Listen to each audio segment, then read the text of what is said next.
বাংলাদেশের দক্ষিণ পূর্বাঞ্চলের জেলা বান্দরবনের অন্তর্গত লামা উপজেলা। এই উপজেলারই অন্যতম প্রধান পর্যটন কেন্দ্র নৈসর্গিক সৌন্দর্যে ভরপুর মিরিঞ্জা ভ্যালি। সমুদ্রপৃষ্ঠ থেকে 1800 ফুট উঁচুতে পাহাড়ের বুকে অবস্থিত এই নতুন পর্যটন স্থান। এখানে সবচেয়ে বড় আকর্ষণ হলো পাহাড় আর মেঘের খেলা উপভোগ করা।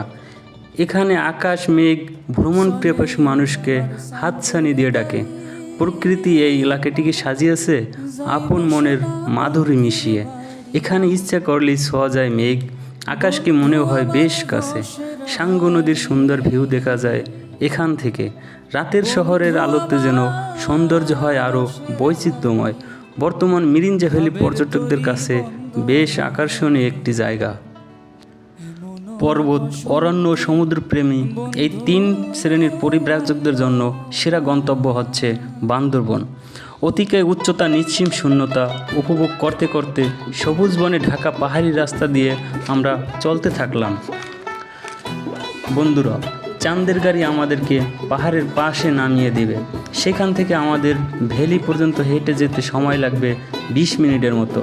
পাহাড়ি রাস্তা ট্রেকিং করা নিঃসন্দেহে কষ্টসাধ্য।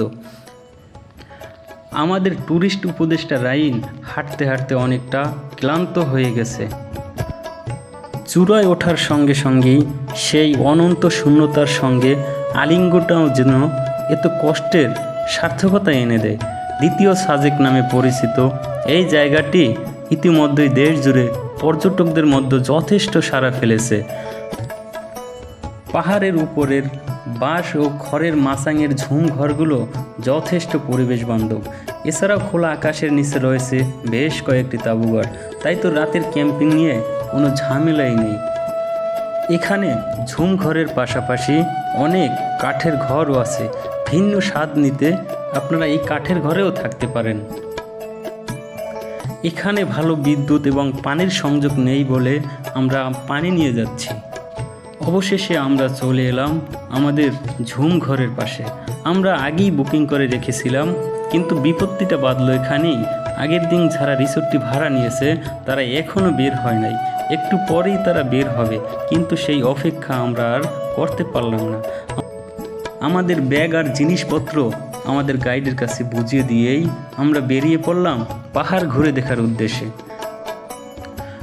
বর্ষাকালের শেষ থেকে শরৎকাল পর্যন্ত প্রায় সারাদিনই পরিষ্কার আকাশে শুভ্র মেঘের খেলা দেখা যায়। পাহাড়ের চূড়া থেকে এই দৃশ্য দেখার অনুভূতি কোনো বিকল্প হয় না। তবে এই সময়টাতে পাহাড়ি পথ বেশ পিচ্ছিল থাকে। ট্রেকিংয়ের পথ খুব একটা দুর্গম না হলেও উষ্ণ মৌসুমের ফলে পুরো যাত্রাটা বেশ কষ্টসাধ্য হয়ে পড়ে। পাহাড়ে হাঁটতে হাঁটতে আমরা গানের আলেক শহরে আল্লাহ রাসূল বিরাজ করে, আমার ভবেরি ঘরে আলেক শহরে আল্লাহ রাসূল বিরাজ করে। বাবা সে যার গায়ে দেখলে তারে চেনা যায়, বাবা সে যার।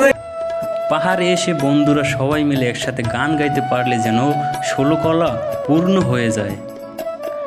পাহাড়ি রাস্তা বা ঝিরিপথ পেরিয়ে চূড়ায় অহরণের পর দূরে দেখা যায় পর্যটন কমপ্লেক্স। এখানে আসার উপযুক্ত সময় হচ্ছে শীতের শুরু তথা নভেম্বর মাস। এই সময়ে কুয়াশার ঘনঘটা তেমন থাকে না, বিদায় পাহাড়ের উপরের দৃশ্যগুলো ভালোভাবে দেখা যায়। পাহাড়ে ঘুরে ঘুরে ক্লান্ত হয়ে আমরা ফিরে এলাম ঝুম ঘরে। আমাদের প্রচণ্ড ক্ষুধা পেয়েছে।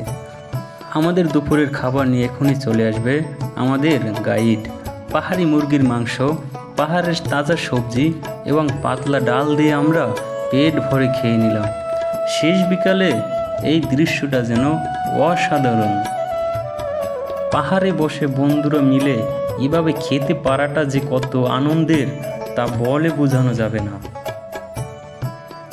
দুপুরের খাবার শেষ করে সবাই যখন রেস্ট নিচ্ছে, তখন আমি বিকেলে এই ভিউটা ক্যামেরাবন্দি করে নিলাম, কারণ কাল সকালে এই জায়গাটা মেঘে ঢাকা পড়ে যাবে।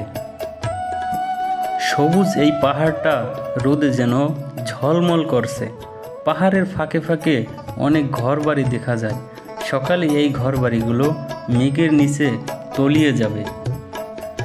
বিকেল পেরিয়ে পাহাড়ের বুকে সন্ধ্যা নেমে এলো। রাতের শহরটা যেন বৈচিত্র্যময়। এখানে বিদ্যুৎ নেই বলে রাতের শহরটা নিবিড়। দূর থেকে শহরে ঝলমল আলো দেখা যায়। মাশাআল্লাহ, যার জন্য এত অপেক্ষা। সকালের মিরিঞ্জা ভ্যালি, এই যেন কোনো দক্ষ শিল্পীর তুলিতে আঁকা ছবির মতো। ভ্যালিতে আসলে অবশ্যই ভোরের সময়টা মিস করবেন না। মেঘের খেলা আর সূর্যোদয়ের আলোর মেলা এই সময়েই বসে। এই জন্য আপনাকে খুব ভোরে চলে আসতে হবে রিসোর্টের বারান্দায়। বারান্দায় আসলেই দেখতে পারবেন সারি সারি পাহাড় মেঘের সাথে মিতালি করে দাঁড়িয়ে আছে। কখনো কখনো আপনি মেঘের ভেলার উপরে থাকবেন। মেঘ আপনাকে ছুঁয়ে দিবে শীতল এই পরশে, ঝরিয়ে যাবে হৃদয় ও মন। সূর্যের ঝলমলে আলোতে পাহাড়ের মেঘগুলো যেন ঝলমল করছে। বান্দরবনের মিরিঞ্জা ভ্যালির মেঘ ও পাহাড়ের নিবিড় আলিঙ্গন ভ্রমণ পিপাসু মানুষদের বারবার মনে করিয়ে দেয় সাজেকের কথা। এখানকার ঝুমঘরগুলোর যে কোনো একটাতেই রাত কাটানো যেন সারা জীবনের জন্য একটি অবিস্মরণীয় স্মৃতি হয়ে থাকবে।